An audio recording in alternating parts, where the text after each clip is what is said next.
در مورد رفتار سازمانی صحبت میکنم. رفتار سازمانی چیست؟ رفتار سازمانی مطالعاتش منشأش کجا بوده و این که چه اهمیتی داره. در پایان این جلسه شما با مقدمه ای از مبحث رفتار سازمانی آشنا خواهید شد و تاریخچه از اون رو خواهید دونست و همچنین این که اهمیت اون در چیست و این مطالعات چه نتایجی میتونه داشته باشه. در ابتدا من یک تعریفی از رفتار سازمانی ارائه میکنم که در واقع هست مطالعه در مورد رفتار افراد، حالا چه به صورت فردی چه به صورت تیمی، در سازمان ها. از نظر سازمان هم اینجا منظور حالا چه سازمان دولتی یا غیر دولتی است یا انتفاعی یا غیر انتفاعی، یعنی فرق نمیکنه، همه رو در بر میگیره. چه اهمیتی داره مطالعه در مورد رفتار سازمانی؟ این مطالعات قدمت حدود 100 سال رو داره، کمی کمتر از 100 سال شاید، و در واقع مبحث جدیدی نیست از بین مباحث مدیریتی و من در مورد منشأ اون حالا به صورت جزئی تر توضیح خواهم داد جلوتر که بریم. از نظر اهمیت من یه مثالی میزنم. مثلا شما در کره جنوبی رو در نظر میگیرید، از نظر بهره‌وری یا پروداکتیویتی عموماً در رده‌های خیلی پایین، حالا من در اخیراً 1 سال یا 2 سال پیش دیدم که در جدول OECD در پایین ترین سطح بود. این موضوعی است که حالا از نظر اقتصاد کلان نگاه بکنیم، از نظر مدیریت منابع، کره از خیلی منابعش رو از این نظر به هدر میده، یعنی نسبت ساعت کار مثلا با بهره‌وری، نسبت به ساعت کاری که دارن بهره‌وری بسیار پایین هستش. حالا البته خیلی معتقد هستن که من هم جزء اون دستم که فکر می‌کنم ساعت کار خیلی زیاد باعث بهره‌وری پایین هستش تا حد زیادی. و این حالا از نظر کمپانی‌ها خیلی مهم است که چگونه با رقبا بتونن در واقع همتا باشن یا رقابت بکنن و همینطور از نظر فردی من توضیح خواهم داد که چه اهمیتی داره مثلا برای اینکه از نظر کمپانی‌ها مثلا چه استعدادی رو بتونن بگیرن و از نظر فردی اینکه فرد چه کمپانی رو در واقع میتونه انتخاب بکنه که در اون میتونه رشد بکنه و راضی باشه. به این مباحث بیشتر خواهیم پرداخت. از نظر اهمیت این مطلب من میخوام یک مثالی بزنم. شما اگه یک نشریه هفتگی یا روزانه، حالا مثلا یک نشریه اقتصادی مثل اکونومیست، یا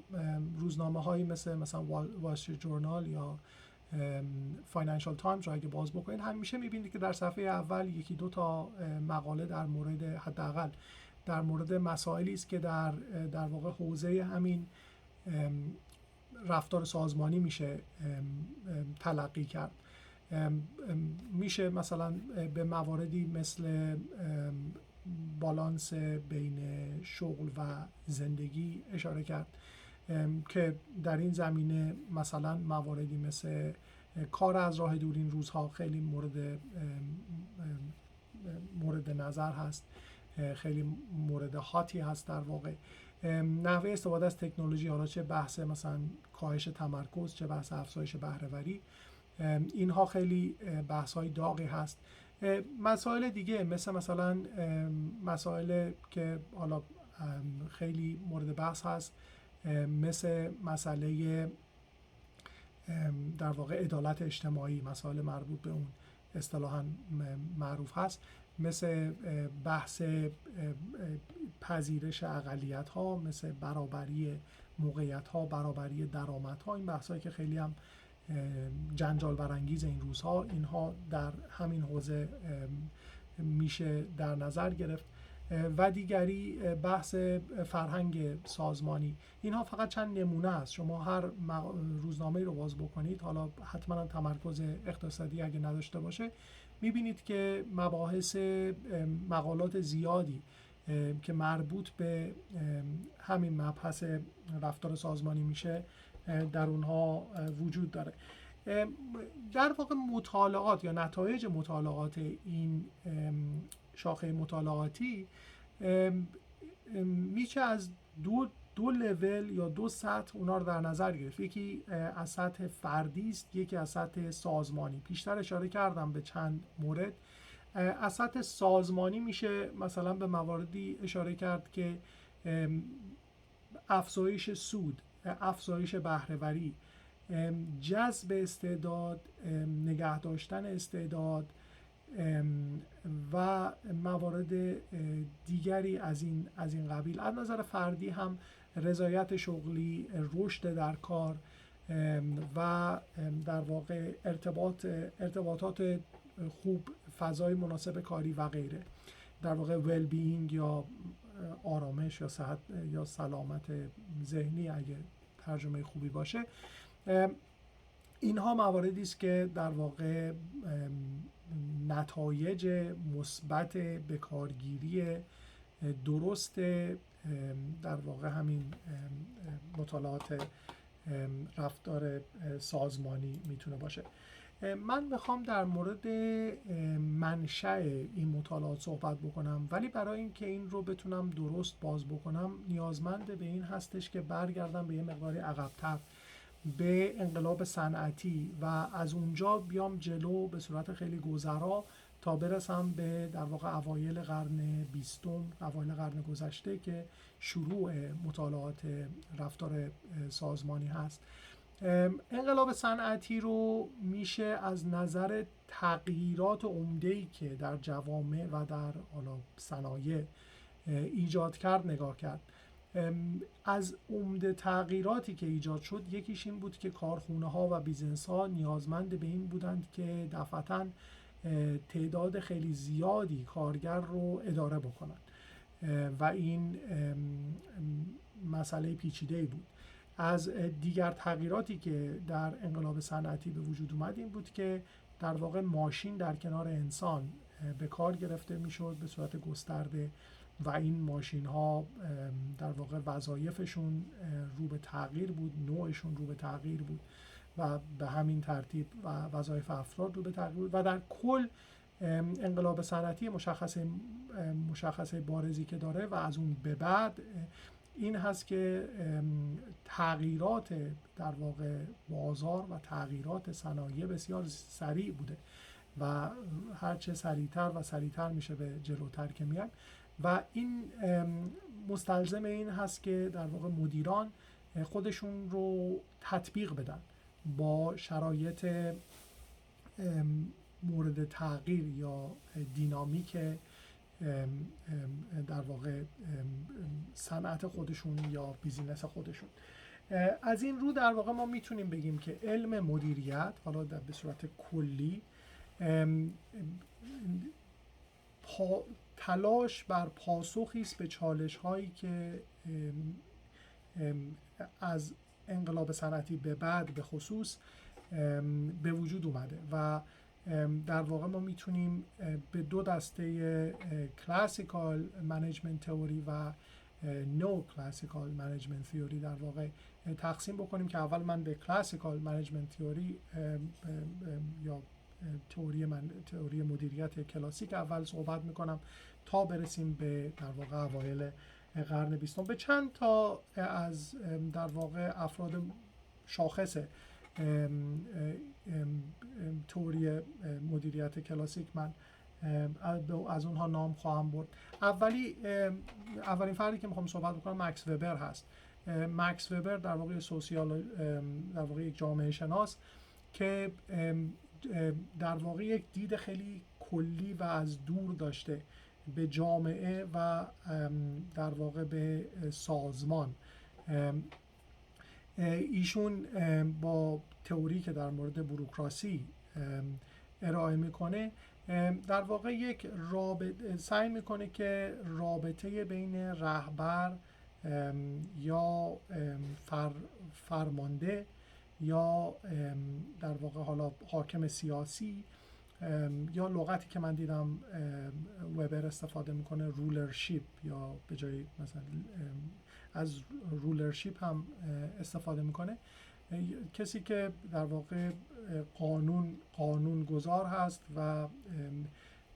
فرمان میده با کارگران یا افراد جامعه. این رابطه رو ایشون سعی میکنه که در واقع به صورت فرموله بیان بکنه یا تبیین بکنه که در واقع بحث از سلطه و در واقع مشروعیت در کنار هم آورده میشه و ایشون در واقع 3 نوع حاکمیت رو متصور میشه. یکی یا به 3 دسته تقسیم میکنه. یکی حاکمیت بر اساس سنت هست و دیگری بر اساس کاریزما هست و دیگری بر اساس قانون که در جوامع مدرن و آزاد این حاکمیت نوع سوم مرسوم هست و همچنین در مورد بیزینس های به خصوص در مورد کورپوریشن ها قاعدتاً حاکمیت به صورت قانون وضع هست الان بیشتر. و از این نظر ما میبینیم که مکس وبر سعی میکنه تبیین میکنه رابطه بین حاکم و رابطه بین کارگر. البته اینجا در پرانتز یا فوتنوت من یه مطلبی رو اشاره بکنم که پیش از این که من در واقع برای اینکه مطلبی رو آماده میکردم که اینجا برای همین در واقع ارائه مطلب مقاله‌ای رو در واقع یک ژورنال مدیریتی American Management Review Academy of Management Reviews دیدم که مقاله مربوط به حدود 30 سال پیش بود، مقاله جدیدی نبود، ولی در اونجا نویسنده معتقد بود که در واقع ترجمه اشتباه به انگلیسی در واقع گمراه کرده خوانندگان وبر رو و مقصود او بیشتر از سازمان در واقع یک کمپانی نبوده بلکه بیشتر جامعه بوده. حالا به هر روی این رو میخواستم در پرانتز عرض بکنم که فقط این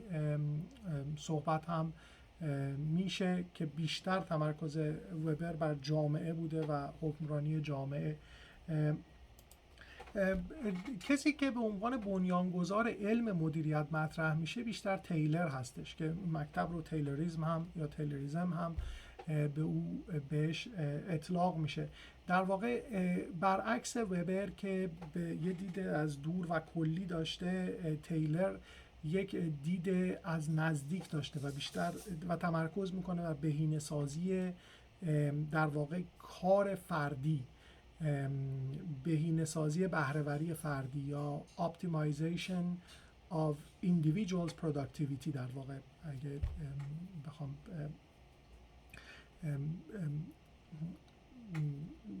معادلش رو بگم، در واقع ایشون تحقیقی که میکنه یک تایم موشن استادی است، مطالعه در مورد زمان و حرکت که نگاه میکنه ببینه که دقیقاً به صورت جزئی چه کارهایی برای انجام یک پروسه نیاز هست و سعی بکنه اینا رو به تقسیم بکنه به تکه های کوچک و کوچک برای اینکه بهره‌وری رو بالا ببره. مثال تحقیقی که مثلا ایشون کرده یکیش در مورد آجرچینی بود که در یک کارخونه با در واقع با اعمال یا اجرای این طرحی که ارائه میکنه در واقع حدود 3000% یعنی 30 برابر افزایش میده بهره‌وری اون پروسه رو و این در واقع دیدگاه یا این طرز فکر در مورد این که تقسیم کار برای افزایش بهره‌وری، پرداخت مناسب به کارگران از این نظر که اگر کار درستی میکنن به اونها پاداش داده بشه و پاداش مناسب داده بشه، این تا اوایل قرن 20 خیلی شیوع داشته. حالا یه مثال مشخص که من در موردش میخوندم هنری فورد هست که در در ساختن یک مدل فورد مثلا محاسبه کرده بوده که دقیقاً 8770 خورده دقیقاً چند تا تسک یا کار، حالا اگه اشتباه نکنم یا 7800 خورده، عددش دقیق یادم نیست، ولی به هر روی این رو محاسبه میکنه و دقیقاً میگه که ما اگه این رو بخوایم به تعداد خیلی زیاد، به حد اکثر تعداد کار تقسیم میکنیم و یک کارگر باید یک ترینینگ یا یک آموزش خیلی خیلی مختصری ببینه برای اینکه بتونه این حد خیلی کمی از این کارها رو انجام بده و با تقسیم این کار ما میتونیم تولید رو خیلی بالا ببریم و همچنین میزان آموزش رو پایین ببریم. در واقع به جای اینکه یک کارگر چندین کار رو بکنه، ما به حد اکثر تقسیم بکنیم. از اون ور هم در مورد در واقع پرداخت، هنری فورد یکی از اولین کسایی بوده که در واقع $5 در روز رو مطرح میکنه و اون هم به همه، به حتی به ماینوریتی یا به در واقع گروه‌های مختلف مثلا سیاهان یا به هر حال به خارجی ها بیشتر از آمریکای لاتین این حقوق رو میداده به مهاجرین. این حقوق رو میداده که در نوع خودش یک پیشگام بوده. ولی از اون طرف همین هنری فورد خیلی قوانین سنگین در مورد کنترل کارگران، رفتار اونها اعمال میکرده که با در واقع کاملا مطابق با کلاسیکال منیجمنت تیوری هستش که در واقع شما شرایط رو در واقع حکم میکنی به کارگر که چه کار بکنه،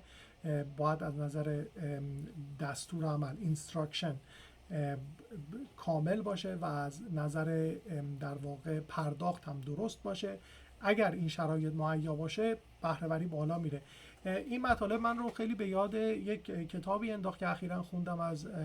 مایکل پولن که یک کتاب کوتاهی است در مورد کافئین. اسم کتاب از کافئین، اگه اشتباه نکنم ساب تایتل کتاب هست که چگونه کافئین دنیا رو تغییر داد، که اونجا پولن اشاره میکنه به در واقع زمانی که قهوه قرار بوده وارد بشه، میخواستن وارد بکنن به انگلیس و در واقع کسانی که تولید کننده الکل بودن مقاومت میکردن و سعی میکردن لابی بکنن که این وارد نشه، چون اون زمان حالا یکی از دلایلش این بود که در واقع الکل خیلی کارایی داشت در مورد کارگرا، میدادن به کارگرا در بین کار میخوردن که البته خیلی هم خطرناک بود چون به هر حال تمرکز رو کاهش میده و فرد حالت خواب‌آلود ممکنه پیدا بکنه، ولی الکل میدادن برای اینکه کارگر بتونه مدت زیادی کار بکنه. و پس از اون که قهوه وارد شد، قهوه جایگزین شد. در واقع قهوه میدادن بین کارها، بین در واقع زمان استراحت کارگرها، و قهوه در واقع حالت تحریک کننده استیمولانت داره که کارگر میتونه ساعت‌های طولانی رو کار بکنه، از اون طرف خسته میشه و کرش میکنه. خب برای کارفرما خیلی شاید مهم نبوده، شاید به محض اینم که دیگه کارهای شاید دست میداد خب جایگزین میشده با کارگر دیگه. برای انجام کارهای ساده زیاد سرمایه گذاری روی کارگر نیاز نبوده و کارگر دیگه رو می آوردن و جایگزین میکردن. باز هم در همون چارچوبه در واقع، گرچه پیشتر از پیدایش کلاسیکال منیجمنت تیوری بوده، ولی منظورم این است که چارچوب کار همون هست. که در واقع من حالا یک خاطره شخصی این که اول که کره اومده بودم خیلی تو چشمم بود این مطلب، هنوز هم کم و بیش هست، البته نه به شدت سابق، که میبینید که مثلا میدیدم که در شرکت ها اینجا بهش میگن کافی میکس، یک در واقع قهوه و شکر خیلی زیاد، شاید بیش از قهوه شکر باشه، توی یک در واقع پلاستیکی هست که اینجا همه کمپانی ها هستن اینجا میذارن در اختیار کارمندا که هر چقدر میخوان بخورن، چون یعنی کافی بخورن، در واقع قهوه بخورن، و اون کافی میکس چون هر دو هم شکر هم قهوه به هر حال باعث میشه که اینا بتونن هم کالری شکر هم در واقع حالت این خاصیت استیمولنت یا استیمولیتینگ در واقع داره این کافئین، باعث میشه که کارگر یا کارمند بتونه بیشتر کار بکنه. این منظورم این است که همچین کاملا برچیده نشده این شیوه های کاری.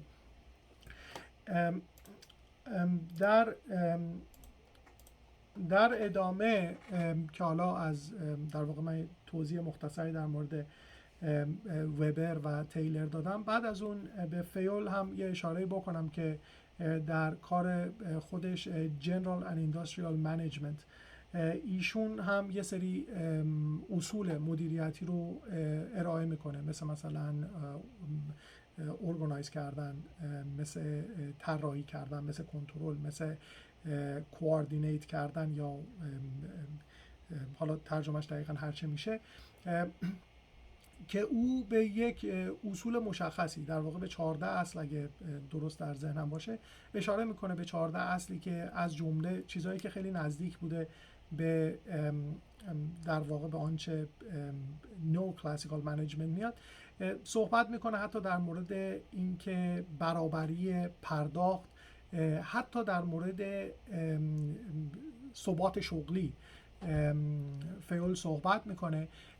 که حالا من نکته ای رو که و وسایر چیزهای دیگه مثلا مسئولیت و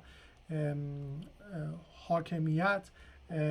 و تقسیم کار که اینا هم در کار سایرین هم همونجور که عرض کردم بوده. نکته ای رو که میخوام عرض کنم در کار تمام این تئوریست های کلاسیکال منیجمنت، در واقع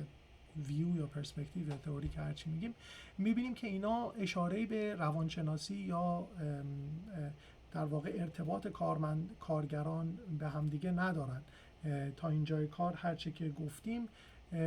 هرچه که دیدیم در واقع این بود که بیشتر بحث بر این بود که همون صحبت اولیه‌ای که از وبر هم کردم، در واقع یک مدیر در رابطه با کارگران اینکه یک شرایطی رو فراهم بکنه و کارگرها اون کار رو که بهشون محول شده رو انجام بدن، پول مناسبی بگیرن و این در واقع بهره‌وری رو کافی است که بالا ببره. یک شرکتی به نام شرکت وسترن الکتریک که در واقع به مشکلی برخورده بوده، به مشکل این که این شرکت ریت اتریشنش خیلی بالا بوده، یا نرخ این که کارگرها ترک میکردن کار رو خیلی بالا بوده، علیرغم این که این شرکت اصول مدیریت کلاسیک رو اجرا میکرده، حقوق خوب میداده و از نظر به هر حال ظاهری شرایط رو تا در بین سایر کمپانی‌ها شرکت پیشرویی بوده. خیلی عجیب بوده. میان از در واقع National Research Council از سال 1924 تا 1932 در واقع حدود 8 سال یک تحقیقی رو انجام میدن که ببینن چه کار میشه کرد که این مشکلات مدیریتی رو برطرف کنیم، که نتیجه این کار در نهایت چیزی است که به عنوان آزمایش هاثورن یا هاثورن اکسپریمنت معروف میشه، که در واقع خیلی معروف است بین جامعه شناسان، به خصوص در مدیریت خیلی معروف هست، که در واقع به این صورت بوده که شخصی به نام التون مایو از یک، اگه اشتباه نکنم استرالیایی هست ایشون، از در واقع دانشگاه هاروارد، پس از اینکه 2-3 سال از این تحقیق در واقع نشنال ریسرچ کانسل میگذره و نتایج زیاد جالبی نمیگیره، در واقع مایو میاد در این در واقع پلانت هاثورن نزدیک شیکاگو بوده، میاد و مشغول میشه به تحقیق و تحقیقات زیادی انجام میده. از سال 1927 تا آخر این آزمایش تا 1932 در واقع ایشون مشغول بوده. یکی از نتایجی که میگیره که به همین هاثورن افکت معروف میشه این است که وقتی که کارگران میدونن که تحت مطالعه هستن، یا کارگران تحت نظارت هستن به هر حال بهتر کار میکنن و وقتی که تحت نظارت نیستن کمتر کار میکنن. ما در واقع تا حدودی وجود همین CCTV ها و این دوربین ها در شهر و غیره، حالا بجز این که عملا بگیرن و جریمه بکنن، یه فرض هم بر این هست که ممکنه همین وجود اینها باعث میشه که افراد بهتر رفتار بکنن. مثلا نتایج مختلفی داشته این تحقیق در واقع میو، ولی این تحقیق این نتیجه او خیلی معروف میشه. البته همین نتیجه در واقع اثر هاتورن، من مقاله میخوندم در امریکن ساینتیست یه چند سال پیش، این مقاله منتشر شده در این مورد،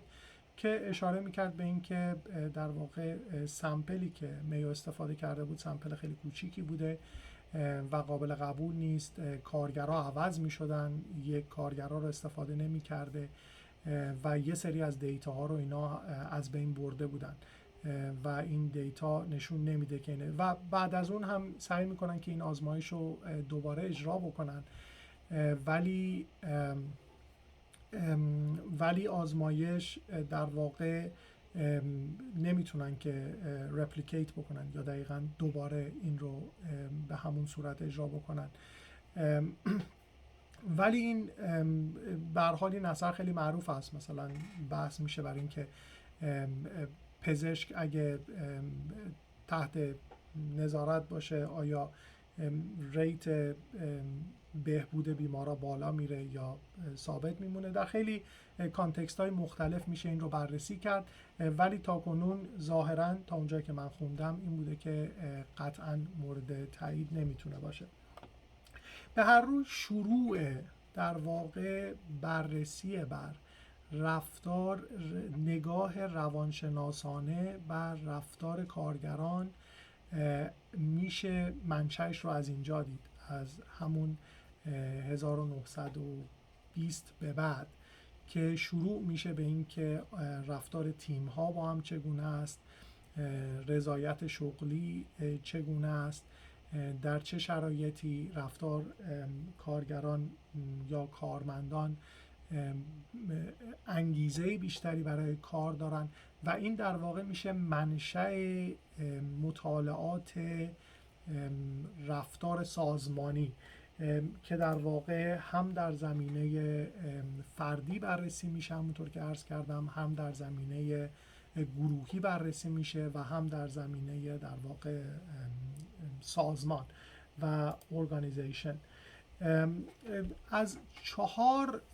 المان مشخص رفتار سازمانی میشه نام برد که یکیش هست خود افراد در سازمان که یه المان خیلی مهم هستن که در واقع چه کسانی در سازمان کار میکنن. دیگر این که استراکچر اون سازمان و نهایتاً یعنی چارچوب یا ساختار سازمان به چه صورت است، آیا به صورت عمودی است، به صورت افقی است، چه تیم ها، چه نتورکی، چه شبکه‌ای در واقع تیم ها با هم در ارتباط هستن و غیره. دیگری تکنولوژی هست، استفاده تکنولوژی در سازمان میشه مورد بررسی باشه و دیگری خود فضای بیرون یا external environment میتونه مورد بررسی قرار بگیره که همه اینها میتونن تاثیرگذار باشن، حالا مثلا فرهنگ و غیره. این فاکتورهای مختلف از این 4 المان میتونن بر رفتار سازمانی تاثیرگذار باشن. در نهایت اگر در واقع در مورد رفتار سازمانی من بخوام یه سری منابع را معرفی بکنم، منابع شما همونطور که عرض کردم که در روزنامه و مجلات مقالات زیادی است، ولی به صورت حالا خود تخصصی تر مثلا مجله MIT Sloan Review Management یا Harvard Business Review، یا اگه بخواید مجله‌های تخصصی تر مثل Journal of Academy of Management یا مثلا Journal of Organizational Behavior و جورنال های زیادی است که حالا چه تخصصی در این در واقع مبحث رفتار سازمانی باشه یا به صورت بازتر در مورد مدیریت باشه، ولی مقالات زیادی رو هم به این موضوع اختصاص بده. از افرادی که بعد اومدن و تاثیرگذار بودن مثلا داگلاس مکگرگر که تئوری X و تئوری Y رو حالا اگر فرصتی بود بعدها در موردشون بیشتر صحبت میکنم ارائه کردن، یا فردریک هرزبرگ و افراد دیگه مثل مازلو که مثلا در واقع سطوحی که نشون میده که در واقع نیازهای طبقه بندی نیازهای فردی، اینها افرادی بودند که بعد اومدن و در واقع اون فونداسیون این رشته رو بیشتر ساختند